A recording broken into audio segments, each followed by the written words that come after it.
And thank you all for being here. So I'm Andrew Hickman. So I'm from Capital Region ESD. I'm Director of Educational Technology. It's been my privilege to help bring this summit to you with my amazing team, which I get to now introduce. And we will be here the rest of the week to help support you.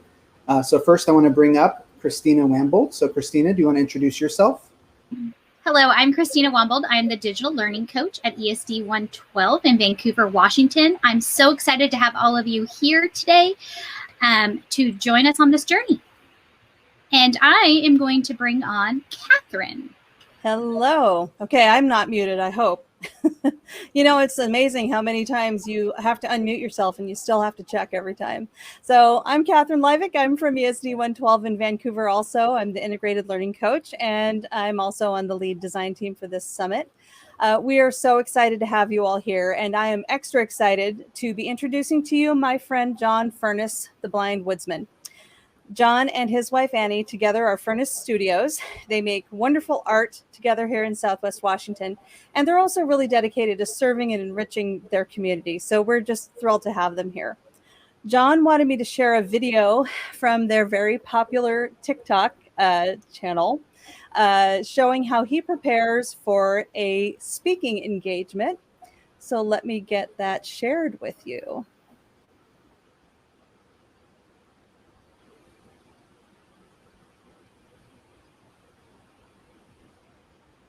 This week, I'm getting ready to be the keynote speaker at an event. Here's how I get ready. I practice my speech with someone I trust. Thank you for inviting me to this wonderful event. My name is John Furniss, and it's wonderful to see you all, even though I can't. Find some appropriate attire. Make sure you don't have anything in your teeth.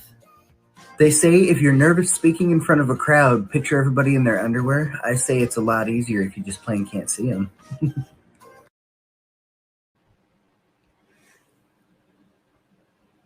All right, now you've got a little idea of how John goes about his business, and he has a great story for us today about being future focused in the face of serious adversity.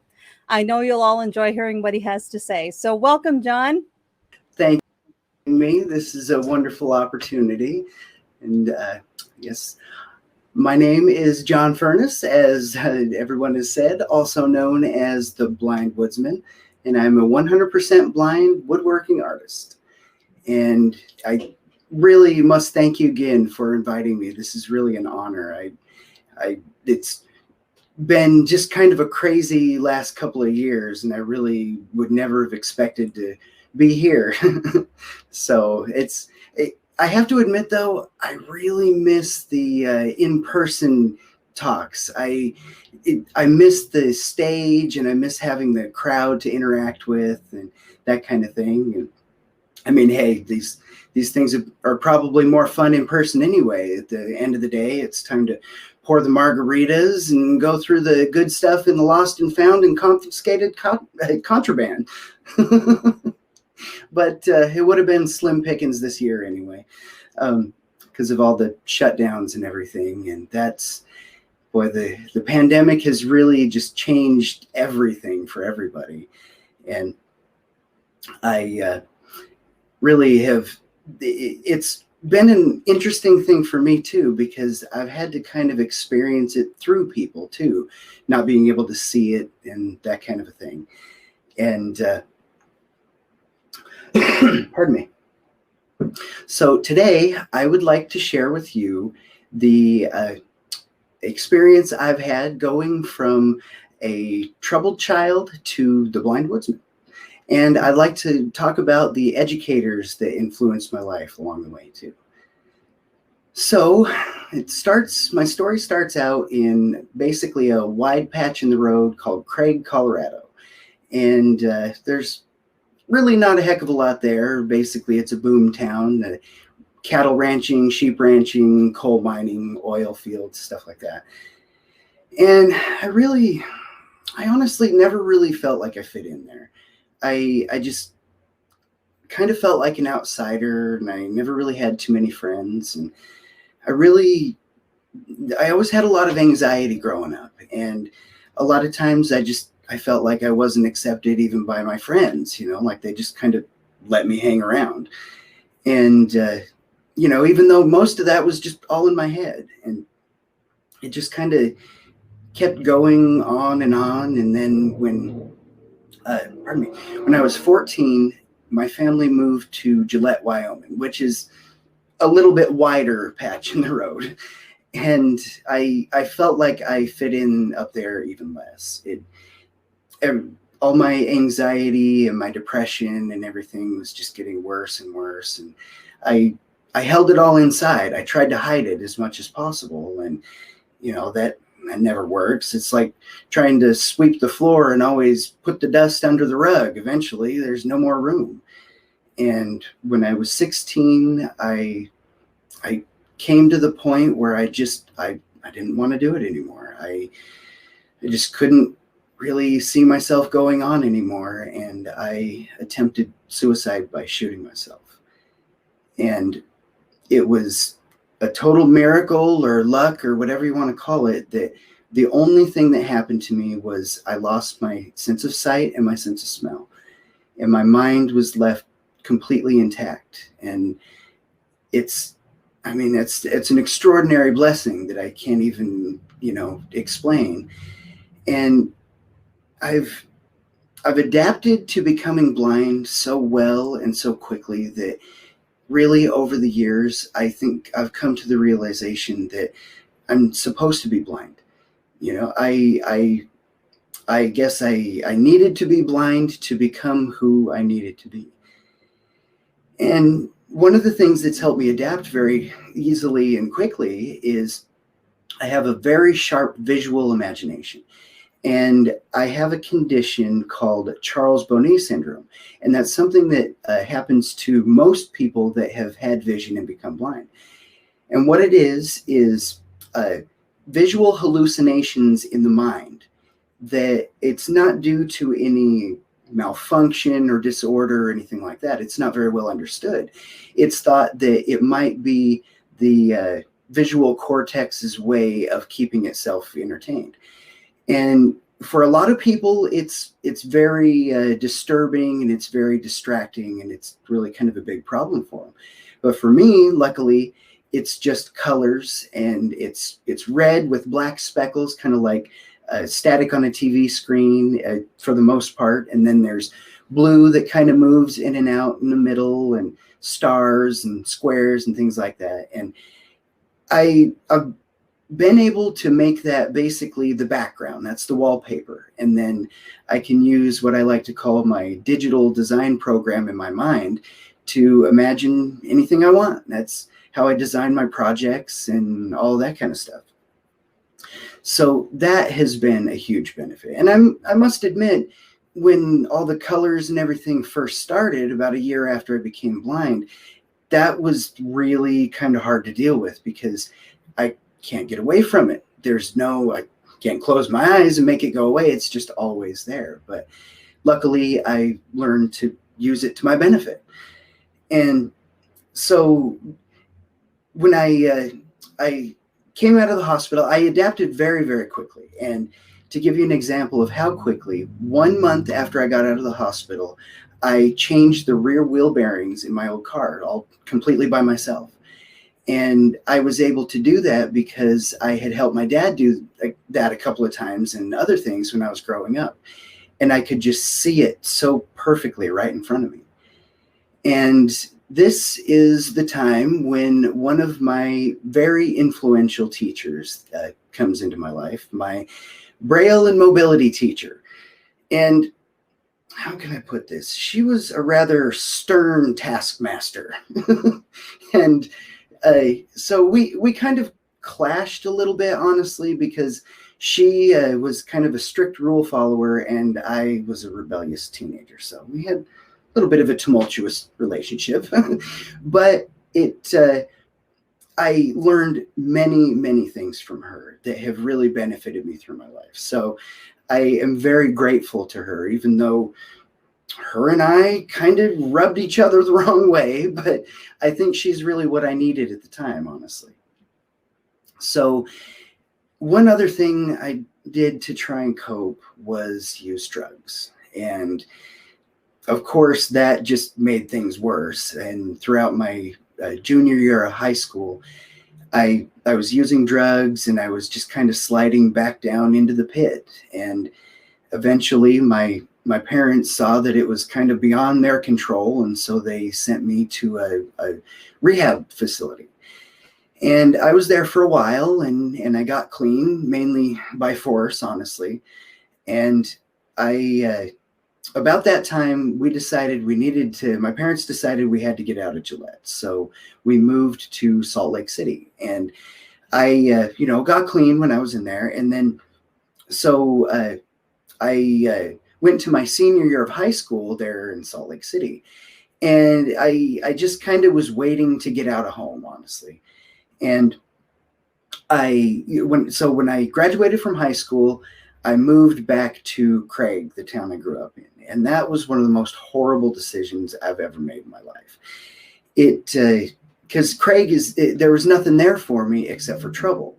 And I got back into drugs really heavily. I started dealing drugs to support my habit, which got me in trouble. I ended up getting caught, and I got a class 4 felony on my record, which has haunted me most of my life. I finally was able to get a pardon from the governor of Colorado in December of 2019. And it's been a life changer. I mean, that has held me back so many times from employment and housing and, you name it. That's a whole other conversation. But even though I was on probation, I kept using drugs, and it was just a terrible situation. And I was living in just really kind of run down, seedy boarding houses and stuff. So obviously it wasn't really the best hygienic conditions. And I started getting a really bad sinus infection. And when I say really bad, it required an emergency surgery in a hospital in Denver, which they didn't do a great job. I'll put it that way. Not only did they not get rid of the infection, they ended up giving me something more on top of it. And when it recurred, it was so intense that when I went to the good hospital and had surgery, they had to remove all of my forehead bone. And it's now a carbon fiber prosthetic plate. And I got really lucky. I didn't realize how close I had come. The doctors told me later on that they don't understand why I survived, and they don't understand how I survived without horrible, horrible brain damage, because they said anyone else that they had ever seen in that kind of condition, they needed assistance the rest of their life if they even survived. So I was graced again, and they said that the only thing they could think of was the scar tissue from when I had attempted suicide earlier. So there's definitely been some things looking out for me over my life. And at this point, I decided it was too much, particularly when I went back to my boarding house and discovered that one of my so-called friends had stolen my stereo while I was in the hospital. And I'm sure it was to trade for drugs. We were meth users and cocaine and stuff. And I realized that it was just, if I stayed there, I was just going to die. That's all there was to it. So I reached out to my folks, and of course they took me in. I mean, they had never turned their back on me or anything like that. I refused their help because I didn't want to not do drugs. I wanted to, be a rebel and just kind of be crazy.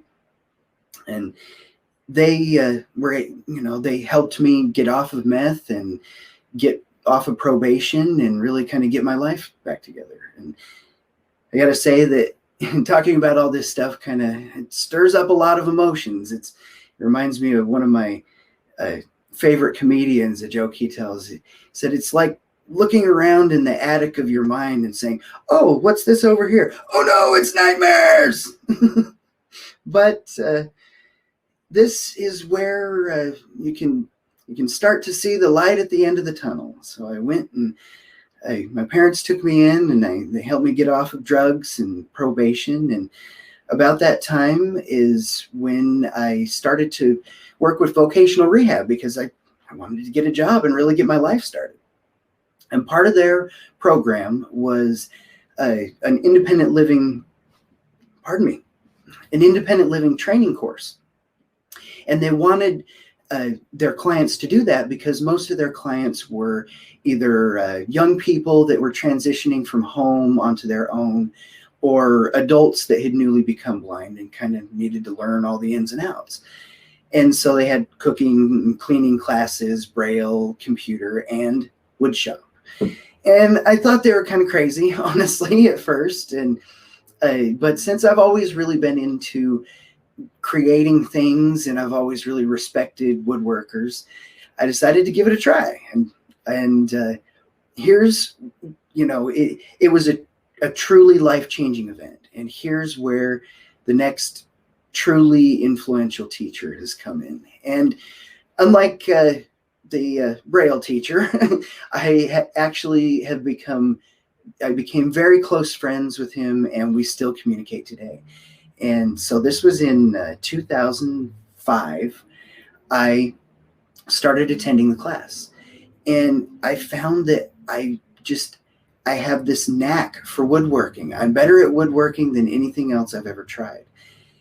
And it was an interesting experience too, working with vocational rehab, because one of the things that's held me back is that I really don't have any computer skills. I'm just not good when it comes to computers outside of my smartphone. I mean, with my smartphone, I can do anything, but that's totally different than what's on a PC.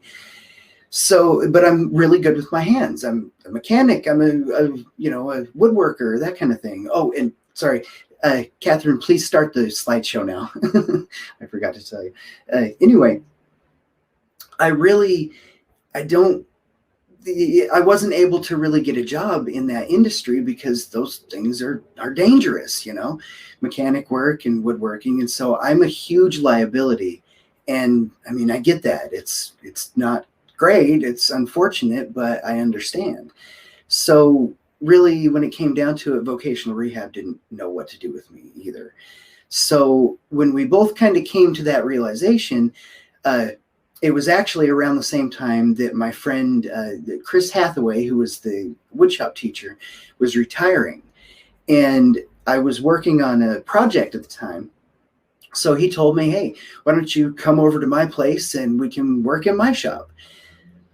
So for the next few years, I just hung out with my friend and we would woodwork. I built a table and some lamps and a couple of boxes. So I really just was honing my fine woodworking skills. So about, let's see here. It was about 2009, 2010. I was starting to get antsy again. And, I wanted to start my life and really try to get a job. Chris had and by the way, Chris is also mostly blind. He's got one functioning eye at about 2350 vision or so. And he really knew how to teach people. That was the other thing about Chris. His father-in-law was also blind, and he had gone to a school here in Vancouver. And since I'm talking to people in Washington, a lot of you may have heard of it. It was the Emil Fries School of Piano Technology for the Blind. And it just sounded right up my alley, because working on pianos, of course it's mechanics, and most of a piano is wood, leather, or felt. So most of rebuilding a piano is fine-tuned woodworking. And I was accepted to the class, and I came up here in 2011, and it was awesome. I really loved working on pianos.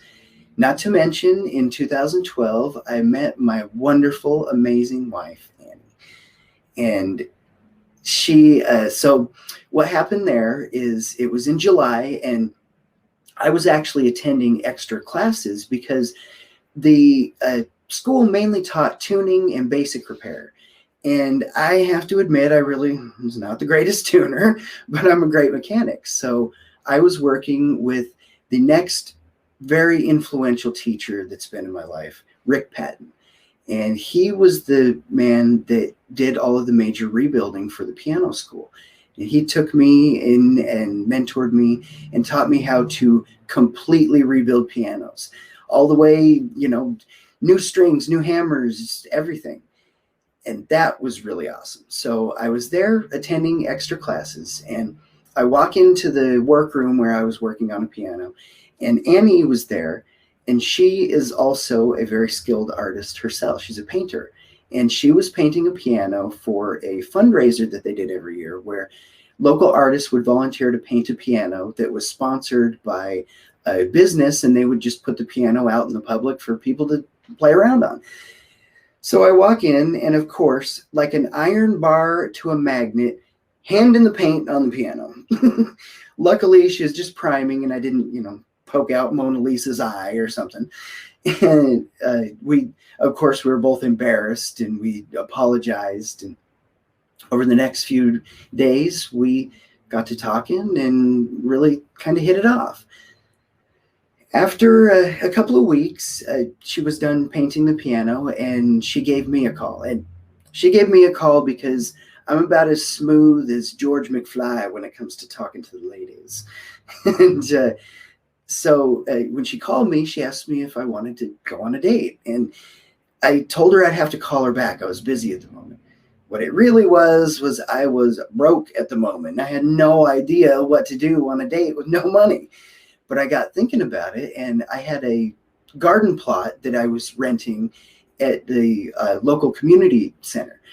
And I had this huge patch of peas that needed to be harvested. So I called her back, and I said, "Hey, do you want to go pick peas in my garden patch?" And she said, "Absolutely." And we went and picked peas in the garden and wait while the sun was setting, and it was perfect.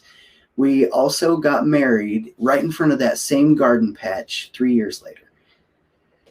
So I graduated the piano school in 2013, and I started my business rebuilding pianos. And I was still kind of learning about it and everything.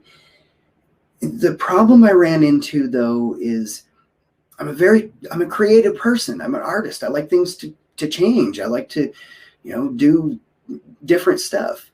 And the problem with pianos is once you've learned all the ins and outs, every piano is the same 10 to 11,000 parts. And it was so repetitive, I couldn't see myself doing it anymore. I remember the piano that killed it for me too. A 1929 Fisher Grand that I would dance around the flames of that piano, honestly. But I digress. So in 2015, I decided to give up on pianos. And that was really hard because I had invested 4 years of my life. I'd moved hundreds of miles away from all my family and friends. But it was something that I just couldn't do anymore. And that was kind of a hard time for me. I didn't know what to do with myself at all. And in 2016, Annie bought me my lathe for my birthday. And that was really a turning point. And she knew that that's really where my love was and where my skills are. And she's always been my biggest fan, and as well as my true love. And so she bought me my lathe and encouraged me to just kind of play around on it. And after a little while, her mom asked me to make her a little dresser top jewelry dish. And I made a nice little one for her, and Annie posted it on the internet, or posted it on Facebook. And about one day, there were probably 15 people that said, "Hey, I want to buy one of those. I want one of those." So that's where my professional woodworking career started. And Annie has been really, she is the business. We make a wonderful team because I have no computer skills at all. And she is a social media master. I can't even describe how well. And so she does all of the website and the social media posting and things like that. So we for a while we were doing starting our careers both, and we were doing art festivals and holiday fairs and things like that. And it was picking up more and more. And the festivals were pretty tough, though, I have to admit, because there's really only a few months out of the year that there are festivals, and you have to go to a lot of them because sometimes you sell stuff and sometimes you don't. And you have to take your stuff there and set up your booth and all that kind of stuff. So it's pretty tough. And Annie was having a hard time because she was working her job and she's doing her painting and running our business and doing the art festivals. So we decided in 2019 that she was going to quit her job and we were just going to just go for it, just really throw the dice and try to make our dreams come true. And it was tough at first. And, of course we struggled, but we also knew that we can't let our goal blind us to the steps in between, because it's really easy to do that. It's really easy to look up to that staircase and say, oh man, but we're never going to get there. So we kept that in mind, and we kept our determination going. So we were going to the art fairs and holiday sales and things like that. And it was going all right. And then the pandemic hits and all of our events go away. So what do? We weren't quite sure what we were going to do. So we're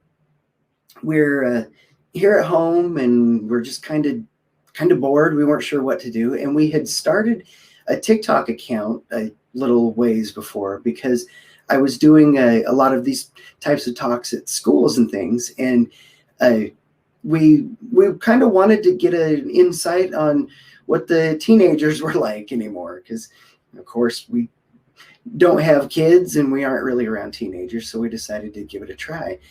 And the pandemic hits and we're sitting around not really doing anything. And we both love to cook. So we decided to start a segment called Cooking with the Lights Out.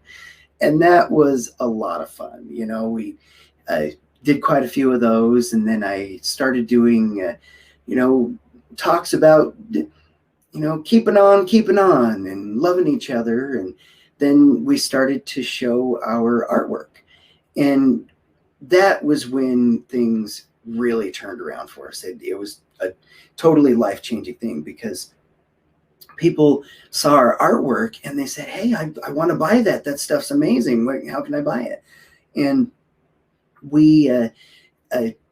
Annie started a website, and it was amazing because TikTok has allowed us to totally thrive and flourish, because we went from our local art festivals and holiday sales, which really were hit or miss, and it's kind of hard to make it work, to a national customer base. I mean, we sell all over the country. It's absolutely amazing, and we're still just wonderstruck by it. Because of TikTok, we even sell stuff in Europe and Australia and all kinds of stuff. It's been an amazing thing because of the human connection too. That's been so wonderful to have contact with people that let me know that I've helped them with my story. And that makes me feel so good, because I truly believe that's one of the reasons why I'm still here. So I can use my experience to help other people and to try and maybe steer people away from the path that I took back then. So that has really made things explode for us. And that kind of brings us to today. And I have to tell some lessons that I've learned about life and things while working in the wood shop. One is be mindful. Keep your mind on where you are and what you're doing. And how I taught myself that was I got complacent. I had my finger in the wrong place and I had an accident.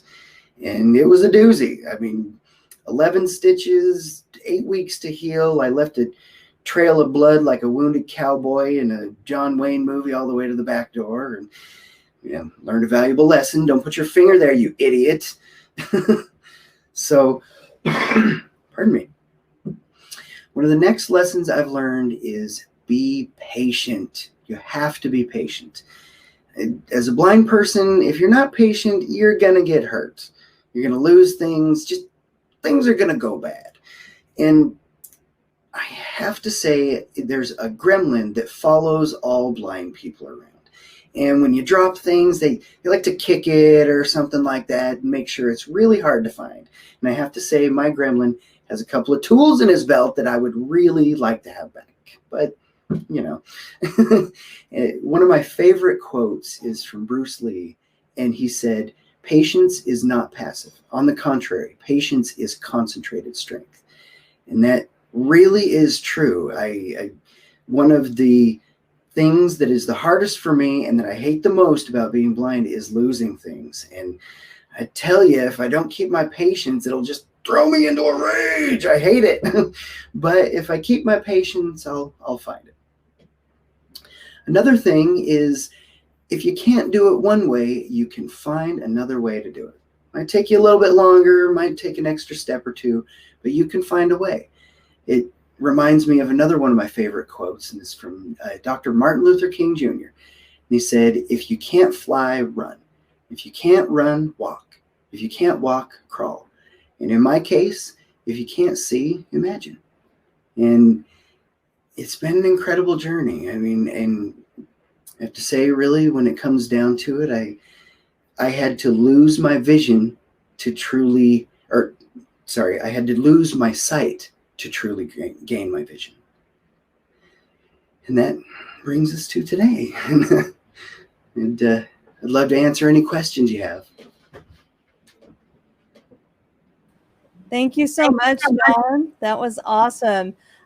We would like to open it up for some questions. So if you have a question for John that you would like to ask him, we're going to have you put that in the chat.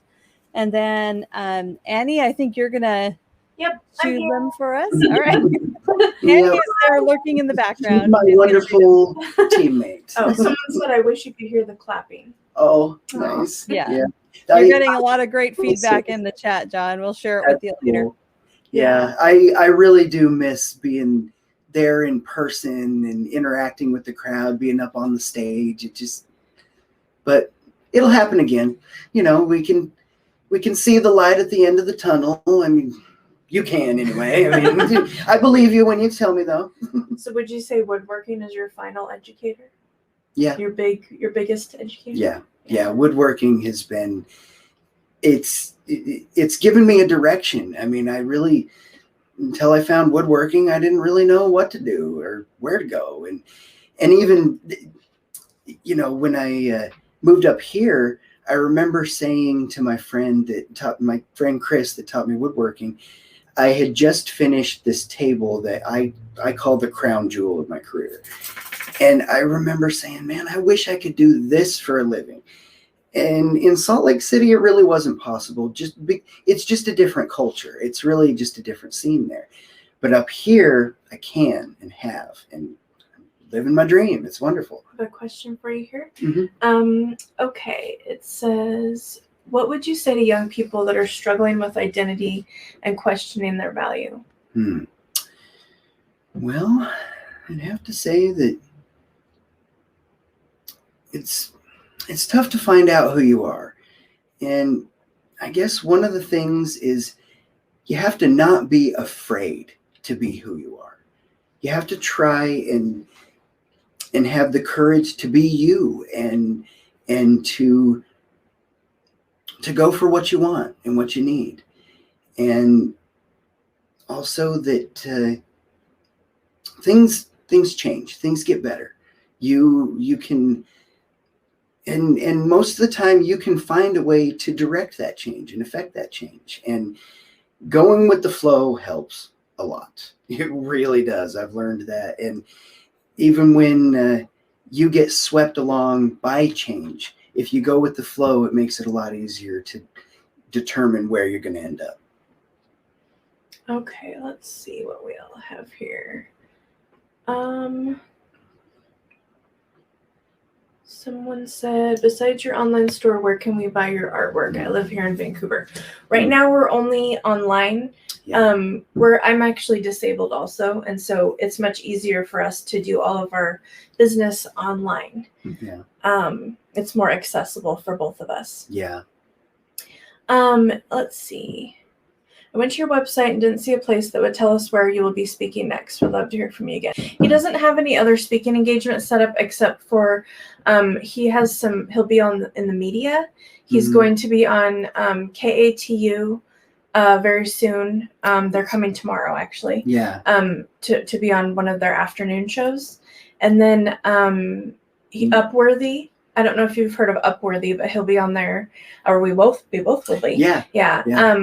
If you go to our website on our press page, Mhm. there's a lot of different Yeah. like articles and documentaries about John. Yeah. And we always list where he's going to be next Mhm. in our social media. Yeah. Let's see. Do you ever speak to students at schools? We used to more before the pandemic. Yeah. That was really nice. I enjoyed that a lot. How do you choose the different woods and colors for your woodwork? Well, Annie helps me to separate all the colors, and pardon me, I have a very vivid imagination. It's basically a computer design program in my mind, and so I can see the colors and the shapes and whatever I want, and then my lovely lady here helps me separate the pieces of wood or at least the colors, and then I have a marking tool where I'll scratch marks into the different pieces so that I can make sure I keep them separate as I'm putting them together. Yeah. So yeah, he does 99% of the woodworking. Yeah. I just tell him what the different colors are. Yeah. Okay, let's see. Who or what inspires you when you get discouraged? Well, I guess I think about I don't know, the people that don't have, what I do, you know what I mean? Like they don't have a craft or a trade that they love or a direction to go, and it kind of helps me get through. And I think of my friend Bud, who is passed now. He was one of my best friends, and boy, that guy, he had the best attitude I've ever seen. I remember calling him one day, and he was towards the end. He said, "Well, I haven't been able to eat anything for a long time, and I can't drink much water, and I found out I have esophageal cancer, but otherwise I'm doing pretty good." I was like, "What?" But that was Bud. Yeah, he's our guardian angel. He is. He really is. Okay, let's see what else. Do you take any custom orders? I'm sorry, I do not, because I like to create whatever's on my mind, and honestly, if I started taking custom orders, I'd never have a chance to do it. He can only make a few pieces a week. So yeah, okay. Sorry, go ahead. As Homer once said to Marge when she asked him if he was fertilizing his garden enough, "I'm only one man." Yeah. Okay. What would you say to students who are struggling with a STEM project or any project where the student is challenged either by skill or time boundaries? I'll explain it to you in a second. I'd love new strategies to support because sometimes the strategies I use don't work. And STEM stands for science, tech, right? I'm not sure what the E is. Engineering and math. I think I got that right. If anybody wants to help me with that one. Nice. Well, yes, I got it right. I eventually got there. Yeah. Okay. Well, and if you need me to repeat the question. Yeah, repeat the question. Okay. What would you say to students who are struggling with a STEM project or any project where the student is challenged, either by skill or time boundaries? I think one thing that's very helpful when you're having a hard time with the task is try and break it into segments. And so you got to start here, and then you go here and here, and take each segment by itself, one at a time, because they're all going to add together into what you need. But if you try and take it all in one bite, then it'll be overwhelming. That's something that John and I both do often, is we break Mhm. things down into bite-sized pieces. Yeah. And that helps a lot, especially It does. with both of us being disabled and having Mhm. challenges, that it really helps us. You know, It's one of the things I've learned. Like I said, don't let your goal blind you to the steps in between or discourage you from, yes. you know. I love there's a couple of questions about Pickle. I'll read both of them. The first one is, what kind of animal is Pickle? And then, is your dog a guide dog or simply a companion? And we'll introduce you to Pickle. Here you come, Pickle buddy. You want me to lift him up? Yeah. Well, you probably should. Okay. So here we go. Here is Mr. Stink Breath himself. This is Pickle. This is Look Pickle. over And here, buddy. he is a terrier mix. And he's not a guide dog unless you mean guide me into traffic dog or guide me anywhere but where I need to be dog. He's just our buddy. Yep. Yes. We love him. All right. All right. Here Any you other go, questions Stink that I missed? Oh, so many kids are struggling with depression. How can we encourage and help them? Well, one of the biggest things that helped me with my depression was finding some way to occupy time. And it doesn't necessarily have to be productive. It just needs to be, I guess being productive actually really would be the best. You find something that's going to occupy your time. Art really is a good one. I suggest avoiding video games because that's just veg head time. You know, you're not really Volunteering. Yeah, volunteering. Yeah, that's a really good one. Yourself. Stepping outside yourself, trying to reach out. You know, like if they're having a hard time, I try to encourage people to reach out. And something that I really want to try and change as much as I can is, problems with mental health is stigmatized, and it should not be, because it makes people hide it, like I did. You know, it's very damaging. And suicide awareness and mental health awareness needs to be brought out into the open, and it needs to be discussed, and that way it can be taken care of. Do you think that you were always a really sensitive soul and didn't have a creative outlet? Yeah, I think so. I think I've always been a very sensitive, empathetic soul, and yeah, I didn't have anywhere to let my creativity go, or you know, I just was. Can you elaborate on how you came to realize that piano restoration was not fulfilling for you? Understanding that we're settling because finding our passion is hard and is so important. Yeah. Well, I think one of the biggest parts of it was it got to where I dreaded the very thought of even going into the shop, let alone working on pianos. It was just so repetitive and just tedious, little tiny things all over. And it was also very difficult for me to do, and sometimes anyway, because a lot of the adjustments that you're doing, you got your arms out in front of you like this all day long, making little tiny adjustments. And I've broken my back 3 different times. And so it was very difficult for me to hold my arms out like that. It's extremely painful. And it got to where I just hated the very thought of it. And I really,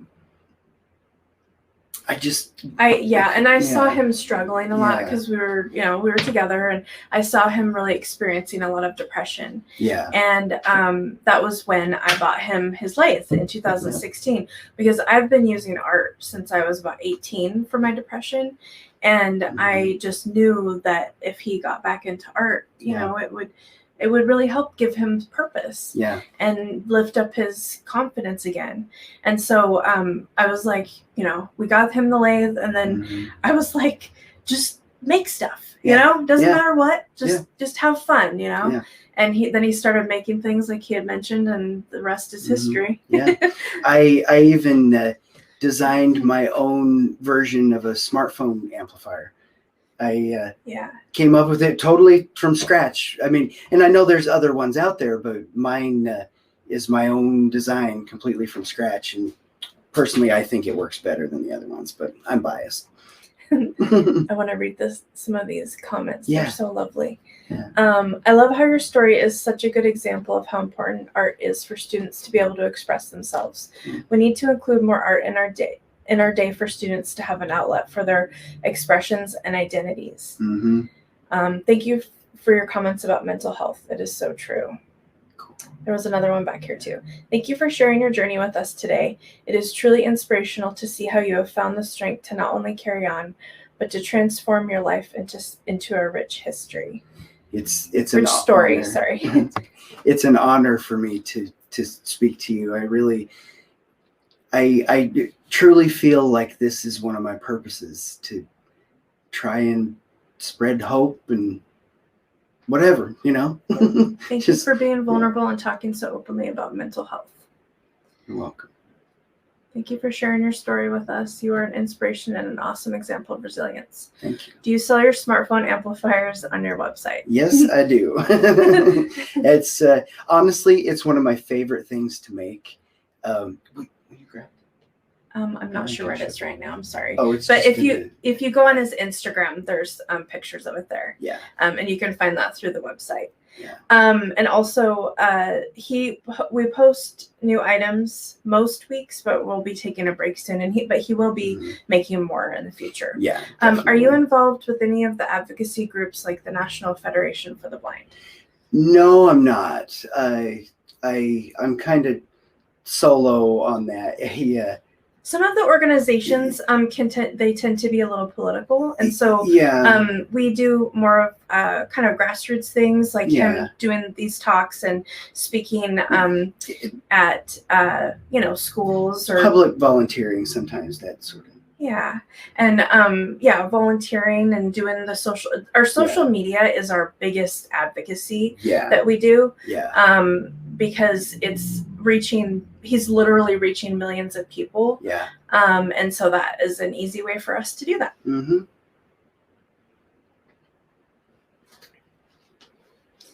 Oh, thank you. Someone said, Annie, you are wonderful. What an amazing couple. Thank you. I do say that. Oh, go ahead. Go ahead, John. Oh, I was just saying that the NFB and the ACB both do have their place they and do wonderful things. Good things. It's just I'm just not. Yeah. Thank you so much, John. This was wonderful. I know Annie read you a few of the comments, and I'm trying to preserve some of them too to share with you later. But thank you. Needless to say, you were well received, and we're so happy that you were here. Somebody just said you've got another TikTok follower, so that's cool. Said your story needs to be shared in book format and then a screenplay for inspirational movie. Yeah, we really wanted to write a book very badly. Yeah. It's going to happen. I can feel it. I tell Annie, someday after we're gone, there will be an episode of Antiques Roadshow where you'll be like, oh, yes, this is a collaboration piece with them. Yeah, this is worth $150,000 right here. I can't wait for that. Oh, So I want to thank you both for being here again, and thank you all for joining us for this keynote. We're so excited to have you all here, whether you've been here for the leadership strand or you're just joining us for the educator pathway.